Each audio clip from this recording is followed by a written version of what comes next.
প্রিয় ছাত্রছাত্রীরা, সোমনাথ একাডেমিতে তোমাদের সবাইকে স্বাগত। উচ্চ মাধ্যমিক 2025 আজ ছিল তোমাদের পলিটিক্যাল সায়েন্স অর্থাৎ রাষ্ট্রবিজ্ঞানের পরীক্ষা। তো আজকের এই ভিডিওতে রাষ্ট্রবিজ্ঞানের এই প্রশ্নপত্র নিয়ে আলোচনা করব। 1 নম্বরের প্রশ্নের উত্তরগুলো আমি বলে দেব এবং যারা আমাদের কাছ থেকে নোট সংগ্রহ করেছিলে তারা অবশ্যই 4 নম্বর, 2 নম্বর, 4 নম্বর এবং 5 নম্বরের প্রশ্নগুলো মিলিয়ে নাও। আমাদের নোটের কত পেজ এবং কোশ্চেন নাম্বার কত আমি সম্পূর্ণ এখানে দেখিয়ে দেবো, তোমরা অবশ্যই মিলিয়ে নেবে। যদিও আজকের প্রশ্নপত্র একটু টাফ হয়েছে, কিছু প্রশ্ন পুরো উল্টোভাবে ঘুরিয়ে দিয়েছে, যারা বুঝতে পারোনি তারা ভাববে যে কমন আসেনি, কিন্তু আমি পেজ নাম্বার কোশ্চেন নাম্বার বলে দিচ্ছি, তোমরা আগে মিলিয়ে নাও। ঠিক আছে, কত নম্বর কমন এসছে সেটাও তোমাদের আমি দেখিয়ে দেবো, কোন প্রশ্নগুলো কমন আসেনি সেটাও আমি দেখিয়ে দেবো। দেখো, অন্যান্য পরীক্ষার মতো রাষ্ট্রবিজ্ঞানে কিন্তু তোমার দেখো কোনো এমসিকিউ দেয়নি, সম্পূর্ণ দেখো 1 নম্বরের এসিকিউ টাইপের প্রশ্ন। এখানে 16টি প্রশ্ন দেওয়া রয়েছে। এই প্রশ্নগুলো উত্তরগুলো আমি পরপর তোমাদেরকে দেখাচ্ছি, তোমরা কিন্তু দেখে নাও এবং 1 নম্বরের প্রত্যেকটি প্রশ্নই তোমরা নোট থেকে কমন পেয়েছো। চলো, প্রথম 12টি প্রশ্নের উত্তর আমি দেখিয়ে দিচ্ছি। 1 নম্বরের প্রশ্ন ছিল পলিটিক্স গ্রন্থটি রচয়িতাকে অ্যারিস্টটল। 2 নম্বর, সার্বভৌমত্বের 2টি বৈশিষ্ট্য লেখো। কী লিখবে? অবিভাজ্য, সার্বভৌম ক্ষমতাকে বিভাজন করা যায় না। আর লিখবে যে রাষ্ট্রের ক্ষমতার ঊর্ধ্বে সার্বভৌমত্ব ছাড়া আর কেউ নেই। 3 দেখে নাও, বহু ভাষিক রাষ্ট্র কাকে বলে? যে রাষ্ট্রে একাধিক ভাষিক গোষ্ঠী সম্প্রদায়ের মানুষ বসবাস করে তাকে বহুভাষিক রাষ্ট্র বলে। 4, বিদেশি কাকে বলা হয়? লিখবে যে ব্যক্তি কোনো নির্দিষ্ট রাষ্ট্রের নাগরিক নয় তাকে বিদেশি বলা হয়। 5 দেখে নাও, অলিখিত সংবিধানের অর্থ লেখো। লিখবে যে সংবিধানে আইন কানুন লিখিতভাবে না থেকে রাজনৈতিক এবং বিচারালয়ের সিদ্ধান্তের উপর ভিত্তি করে গড়ে ওঠে তাকে অলিখিত সংবিধান বলে। 6, 2টি লেখের উদাহরণ দাও। 2টি লেখ লিখবে, এক হচ্ছে কল্পী প্রতিকার লেখ, আর একটা হচ্ছে পরামর্শ লেখ। 7 দাগের প্রশ্ন, ভারতীয় জনতা দল কত সালে প্রতিষ্ঠিত হয়েছিল? 1980 সালে। 8, কাকে সমানাধিকার নীতিবাদের জনক বলা হয়? উত্তর লিখবে জন লককে। 9 নম্বরের প্রশ্ন, ঠান্ডা লড়াইয়ের একটি কারণ উল্লেখ করো। লিখবে ঠান্ডা লড়াইয়ের একটি কারণ হলো মার্কিন যুক্তরাষ্ট্র ও সোভিয়েত ইউনিয়নের আদর্শগত সংঘাত। 10 দেখো, পররাষ্ট্রনীতির সংজ্ঞা দাও। দেখো, পররাষ্ট্রনীতি হলো কোনো রাষ্ট্র কর্তৃক অন্য রাষ্ট্রের সাথে সম্পর্ক স্থাপনের জন্য গৃহীত নীতি ও পরিকল্পনা। 11, জাতীয় স্বার্থ কাকে বলে? লিখবে জাতীয় স্বার্থ হলো রাষ্ট্রের সেই সব মৌলিক লক্ষ্য উদ্দেশ্য যা রাষ্ট্রের নিরাপত্তা, সমৃদ্ধি ও কল্যাণ নিশ্চিত করে। 12, নিরাপত্তা পরিষদের অস্থায়ী সদস্যের সংখ্যা কত? লিখবে 10 জন। টোটাল এখানে 16টা প্রশ্নের মধ্যে 12টা প্রশ্নের উত্তর আমি তোমাদেরকে বলে দিলাম। ঠিক আছে, এবারে বিভাগ ক্ষয় দেখো 2 নম্বরের প্রশ্নগুলো সবই কমন রয়েছে এবং কমন তোমরা অবশ্যই পেয়েছো, দেখে নাও। রাষ্ট্রবিজ্ঞান কি বিজ্ঞান বলা যায়? ব্যাখ্যা করো। আমাদের বড় প্রশ্নের একদম প্রথম প্রশ্নটি কিন্তু এটা ছিল, কমন পেয়েছো। জাতীয়তাবাদ ও আন্তর্জাতিকবাদের তুলনা করো, এটিও কিন্তু কমন পেয়েছো। ভারতের সংবিধানে উল্লেখিত প্রজাতন্ত্র শব্দটির অর্থ লেখো, এইটা কিন্তু আমাদের নোটে ছিল না। 20 হচ্ছে সুপ্রিম কোর্টের গঠন লেখো, কমন পেয়েছো। 21, রাজনৈতিক দল ও চাপ সৃষ্টিকারী গোষ্ঠী 2টি পার্থক্য লেখো, কমন ছিল না এটা আমার নোট থেকে। সনাতনী উদারনৈতিক 2টি বৈশিষ্ট্য লেখো, কমন ছিল না। আন্তর্জাতিক সম্পর্কে শক্তির সংজ্ঞা দাও, এটি কিন্তু ছিল কমন। তৃতীয় বিশ্ব কাকে বলে? তো এটাও কমন পেয়েছো। রাষ্ট্রপুঞ্জের উন্নয়ন প্রকল্প কি? এটিও কিন্তু কমন ছিল। 26, বায়ু দূষণ প্রতিরোধ কীভাবে সম্ভব? এটিও কিন্তু কমন ছিল। 2 নম্বরে তাহলে 7টা প্রশ্ন তোমরা কমন পেয়েছো। আচ্ছা, এবারে চলে আসো বিভাগ গয়। দেখো 4 নং 36, এখানে টোটাল 9টা প্রশ্ন কিন্তু লিখতে হয় এবং আমাদের নোট থেকে টোটাল 7টা প্রশ্ন কিন্তু কমন এসছে।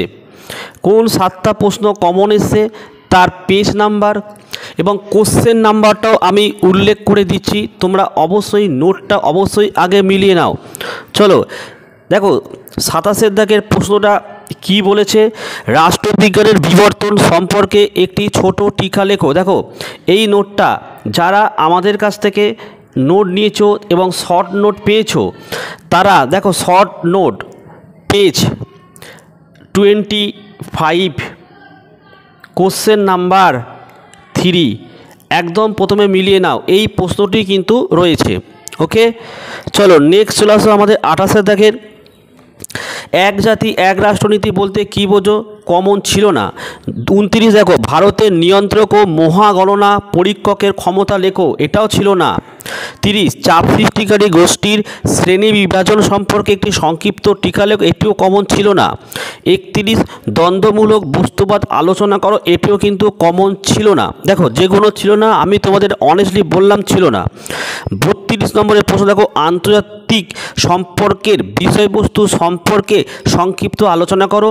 আমাদের যে মেইন নোট তোমরা পেয়েছিলে সেই মেইন নোটের পেজ কিন্তু 43, দেখে নাও পেজ 43 কোশ্চেন নাম্বার 1 একদম মিলিয়ে নাও তোমরা, ঠিক আছে। চলো 33-এর প্রশ্নটা দেখো, এটিও কিন্তু আমাদের কমন আছে। প্রশ্নটি দেখো বলেছে ঠান্ডা যুদ্ধের অবসান সম্পর্কে একটি ছোট্ট টিকা লেখো।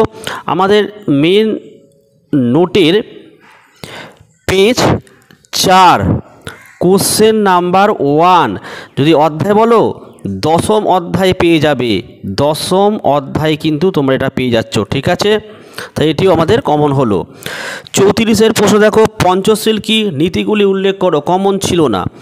35-এর প্রশ্নটা একদম হুবহু কমন রয়েছে, যে সমাজতত্ত্ব ও রাষ্ট্রবিজ্ঞানের সম্পর্ক কি, সংক্ষিপ্ত আলোচনা করো।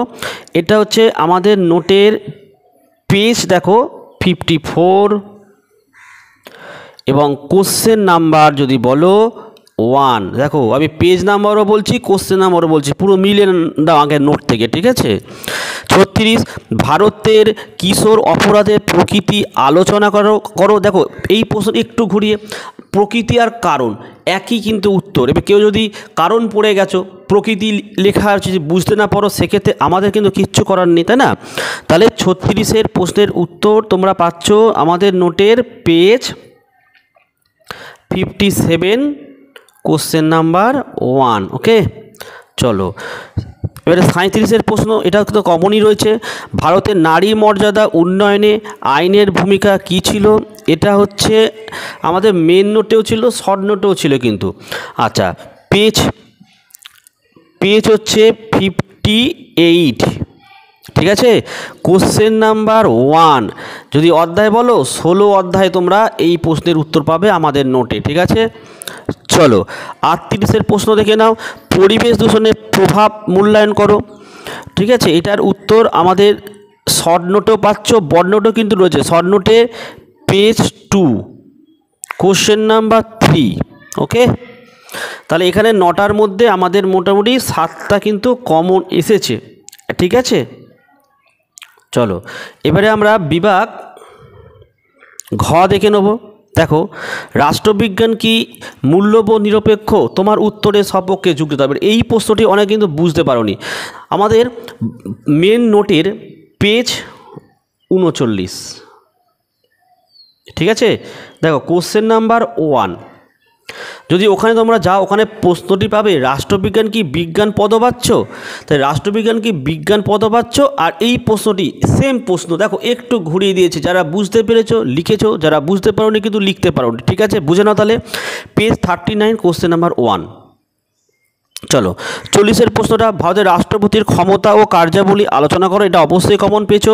আমাদের এটা মেন নোটেও রয়েছে, শর্ট নোটেও রয়েছে। আমি শর্ট নোটের পেজ দেখাচ্ছি। শর্ট নোটের পেজ হচ্ছে 26 কোশ্চেন নাম্বার হচ্ছে 4। ওকে, মিলিয়ে নাও কিন্তু।